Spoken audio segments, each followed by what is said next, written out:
Assalamualaikum warahmatullahi wabarakatuh. Selamat pagi Rana. Salam sejahtera untuk kita semua. Kita melanjutkan Babika Sukje pada bagian yang pertama. Namun sebelumnya, jika subscribe kalian masih merah, bisa kalian klik share dan like. C. Melaksanakan prinsip-prinsip kedaulatan sesuai Undang-Undang Dasar Negara Republik Indonesia tahun 1945. 1. Perkembangan demokrasi di negara Republik Indonesia. A. Demokrasi parlementer antara tahun 1945 sampai dengan 1959. Pada tahun 1945, demokrasi kabinet presidensial tanggal 14 November 1945 berubah menjadi demokrasi parlementer. Pada tanggal 5 Juli 59, Presiden mengeluarkan Dekret Presiden 5 Juli 1959 yang isinya Dekret Presiden 1. Pembubaran Badan Konstituante. 2. Memberlakukan kembali Undang-Undang Dasar 45 dan tidak berlakunya Undang-Undang Dasar sementara tahun 1950. 3. Pembentukan Majelis Permusyawaratan Rakyat Sementara atau MPRS. 4. Pembentukan Dewan Pertimbangan Agung Sementara atau DPAS. D. Demokrasi terpimpin tahun 1959 sampai 1966. Periode ini sering disebut juga dengan Orde Lama. Undang-undang yang digunakan adalah Undang-Undang Dasar Negara Republik Indonesia tahun 1945. Dengan sistem demokrasi terpimpin, menurut Undang-Undang Dasar Negara Republik Indonesia tahun 1945, Presiden tidak bertanggung jawab pada DPR. Presiden dan DPR berada di bawah MPR. Sehingga banyak terjadi penyimpangan. Ini diantaranya gambaran demokrasi 3 tuntutan rakyat atau yang dikenal dengan nama Tritura. Keadaan negara yang tidak stabil menimbulkan reaksi dari berbagai kalangan masyarakat, terutama para pemuda, pelajar, dan mahasiswa. Beberapa kalangan masyarakat tersebut kemudian mengajukan 3 tuntutan rakyat yang dikenal dengan Tritura. Isi dari 3 tuntutan tersebut adalah sebagai berikut. A. Bubarkan PKI.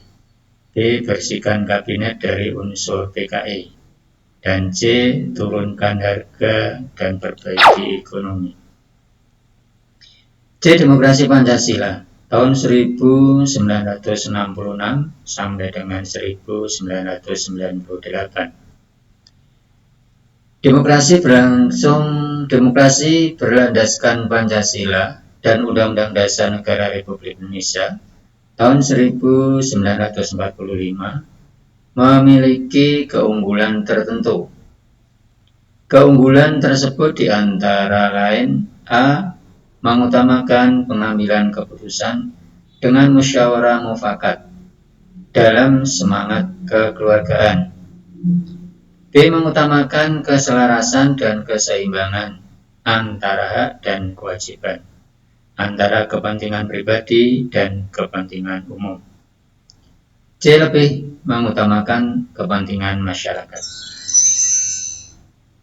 Di Demokrasi Pancasila masa reformasi 1999 sampai 1998 sampai dengan sekarang.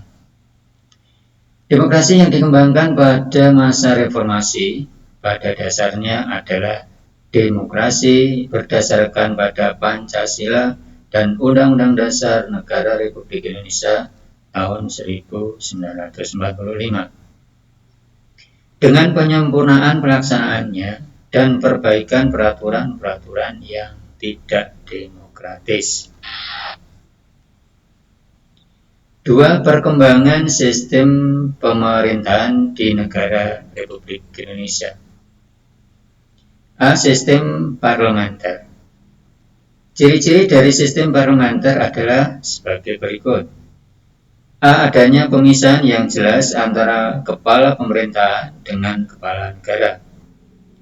B. Kepala pemerintahan adalah Perdana Menteri dan kepala negara adalah Presiden atau Raja, Sultan atau Kaisar. C. Kepala pemerintahan dipilih oleh Parlemen atau Dewan Perwakilan Rakyat. Sedangkan B. Sistem semi-parlementer. Ciri semi-parlementer. A. Menteri diangkat oleh Presiden. Perdana Menteri diintervensi Presiden. C. Kabinet dibentuk oleh Presiden. D. Menteri-menteri secara perorangan dan keseluruhan bertanggung jawab pada Parlemen. Presiden berkedudukan sebagai kepala negara dan kepala pemerintahan.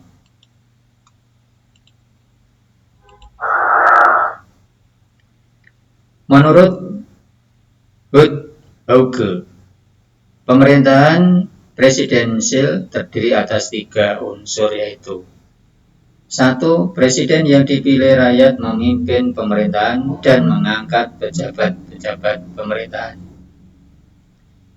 2. Presiden dengan Dewan Perwakilan memiliki masa jabatan yang tetap, tidak bisa saling menjatuhkan. 3. Tidak ada status yang tumpang tindih antara badan eksekutif dan badan legislatif. C. Sistem presidensial. Ciri pemerintahan presidensial diantaranya adalah sebagai berikut. A. Presiden berkedudukan sebagai kepala negara dan sekaligus kepala pemerintahan. B. Kekuasaan eksekutif. Presiden diangkat berdasarkan demokrasi rakyat dan dipilih langsung oleh rakyat atau melalui badan perwakilan rakyat. C. Presiden memiliki hak prerogatif atau hak istimewa untuk mengangkat dan memberhentikan menteri-menteri yang memimpin departemen dan non-departemen. D. Menteri-menteri hanya bertanggung jawab kepada Presiden. E. Presiden tidak bertanggung jawab kepada kekuasaan legislatif. Inilah yang dipakai pada negara kita, negara Indonesia. Demikian anak-anak materi pada kali ini, sedangkan sub B tentang lembaga-lembaga negara kita lanjutkan pada pertemuan sesi yang kedua. Selamat belajar, tetap semangat, selalu taati perintah orang tua dan jalani perintah agama kalian masing-masing. Selamat belajar. Wassalamualaikum warahmatullahi wabarakatuh.